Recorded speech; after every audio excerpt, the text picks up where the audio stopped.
ज्या प्रकरणावरून धनंजय मुंडेंचा राजीनामा मागितला जातोय त्या बीड जिल्ह्यातील मसाजोगचे सरपंच संतोष देशमुख हत्या आणि पवनचक्की कंपनीकडे मागण्यात आलेल्या खंडणी प्रकरणाचा तपास सीआयडी करते।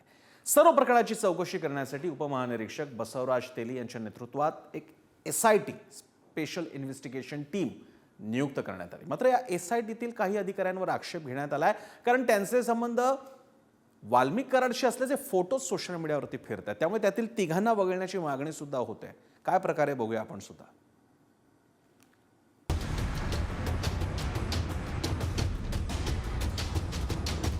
बीडच्या मसाजोगचे सरपंच संतोष देशमुख हत्या प्रकरणात एसआयटीची स्थापना करण्यात आली आहे, पण या एसआयटी मधील पोलिसांच्या विश्वासार्हतेवरती प्रश्नचिन्ह उपस्थित केले होते। विशेष म्हणजे पोलीस उपनिरीक्षक महेश विघ्ने यांचा वाल्मिक कराड सोबतचा एक फोटो व्हायरल झाला होता। त्यामुळे अखेर महेश विघ्नेसह 3 अधिकाऱ्यांची उचलबांगडी करण्यात आली आहे। पोलीस उपनिरीक्षक महेश विघ्ने, पोलीस हवालदार मनोज वाघ, सहाय्यक पोलीस उपनिरीक्षक तुळशीराम जगताप यांची उचलबांगडी झाली आहे। ठीक आहे, अजून बदल होईल, काढले जातील, काही माहिती आयजींनी घेतल्या असतील। खालचे जे अधिकारी दिलेले आहेत ते बीड सुद्धा नाही, बीड एसपी सुद्धा नाही, केस पोलीस स्टेशन, आणि त्यांनी जे आहे ते नावं दिले, त्यात काही ऑब्जेक्शनेबल नावं आहेत, ती नावं वगळली जातील। एसआयटी नेमल्या गेली, त्यातील काही 8-10 अधिकारी ते मुळात बीड जिल्ह्याशी संबंधित आहेत आणि आरोपीशी सुद्धा त्यांची घनिष्ठ ओळख आहे, मैत्री आहे मी म्हणणार नाही। अशा वेळेस ती चौकशी सुद्धा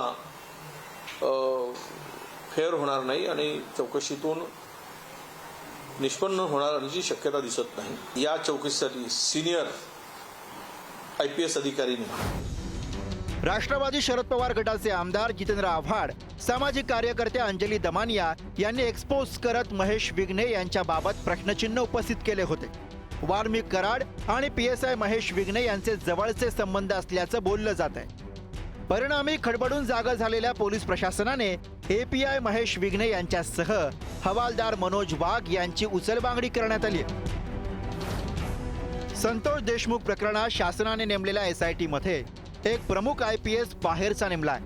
त्यांच्या खाली दिलेले अधिकारी हे वाल्मिकचे पोलीस आहेत। यातील एक PSI महेश विघ्ने बघा, धनंजय मुंडे निवडून आल्यावरचा हा फोटो आहे। किती जवळचे आणि प्रेमाचे संबंध आहेत हे पहा। हे असले अधिकारी वाल्मिकला शिक्षा देतील की मदत करतील? याच विघ्ने यांना निवडणूक काळात धनंजय मुंडे यांचा कार्यकर्ता असल्याप्रमाणे काम केलंय। दुसरा मनोज कुमार वाघ हा वाल्मिक कराडचा अत्यंत खास माणूस असून गेली 10 वर्ष तो बीड LCB मध्ये वाल्मिकसाठी काम करतोय। मी एसआयटीवर प्रश्नचिन्ह उपस्थित केला।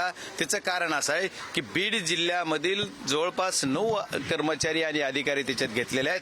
त्या सर्वांच्या पोस्टिंग कुणी केल्या, त्या खंडणीमधला जो आरोपी आहे त्याच्याच मर्जीनं याच्या सर्वांच्या पोस्टिंग झालेल्या आहेत। जिथं मलिदेचं पद आहे, LCB सारख्या पोस्टवर हे 2-3, 10-10 वर्ष काम करतायत, 5-5 वर्षही काम करतायत अधिकारी।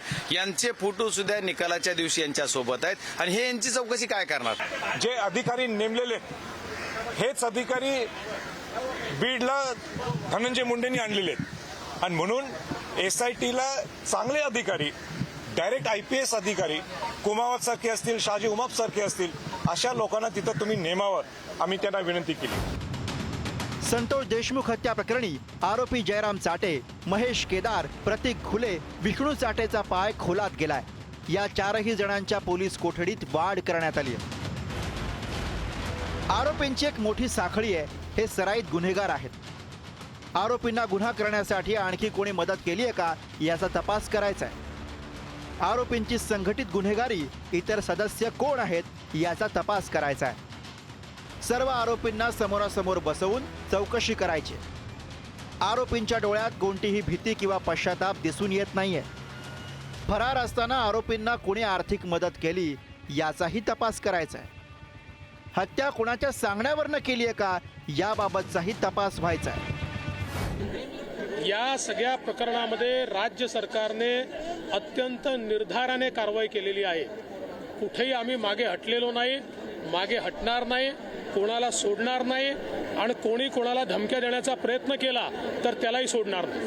आम्हाला सर्वांनाच मुख्यमंत्र्यांच्या प्रशासन कौशल्यावरती 14 ते 19 त्यांनी गृहमंत्रीपद भूषवलेलं आहे. राज्यातली कायदा सुव्यवस्था प्रस्थापित करण्याचं काम त्यांच्या नेतृत्वाखाली सुरू आहे. अशा वेळेला ज्या निगृढ पद्धतीने ही घटना घडलेली आहे याचा खोलवर तपास त्यांच्या नेतृत्वाखाली निश्चितपणाने होईल. संतोष देशमुख हत्या प्रकरणातील एक आरोपी वगळता सर्वजण हाती लागलेत. त्यामुळे आता या सर्व आरोपींच्या चौकशीतनं काय समोर येणार, त्यांनी कुणाच्या सांगण्यावरनं संतोष देशमुखांना संपवलं, मास्टर माइंड वाल्मिक कराड आहे या आणखी कुणी, हे लवकरच समोर येण्याची शक्यता आहे. उदय नागरगोजे, पुढारी न्यूज, बीड.